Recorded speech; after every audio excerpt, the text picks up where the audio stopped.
Háttvirtur annar þingmaður Reykjavíkurkjördæmis suður Vigdís Hauksdóttir svarar andsvari öðru sinni.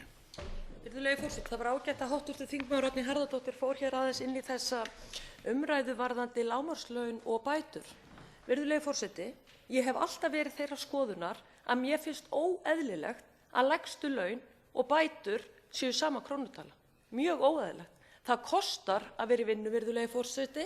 Það kostar að hafa börn á leikskóla.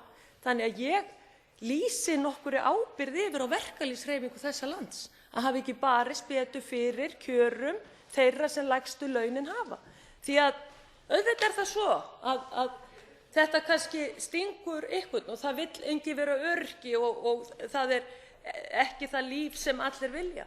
En fjárlaganefnd hefur aðeins verið að ræða þessi mál nú í vetur og verið að skoða það hvað það er óeðlilega hátt hlutfall öryrkja hér á landi miðað við í nágrannalöndunum.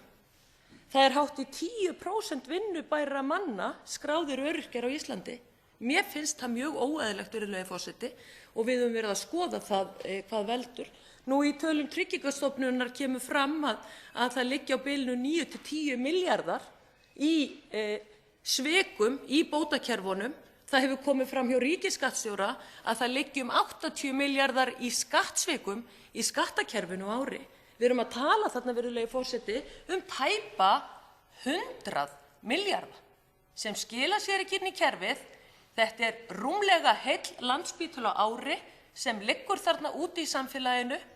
Ég held frekar að stjórnvöld og stjórnarandstaðan ætti að ganga í það með okkur í meirihlutanum að reyna að höfða til samvisku fólks að fara að skila þessu fé til ríkisins svo við getum farið í stórkostlegar hækkanir til þeirra sem þurfa að reiða sig á velferðarkerfið, netið sem er búið að búa til hér á landi og þannig að þeir sem virkilega þurfa og þurfa á þessum bótum að halda geti þá haft það betra.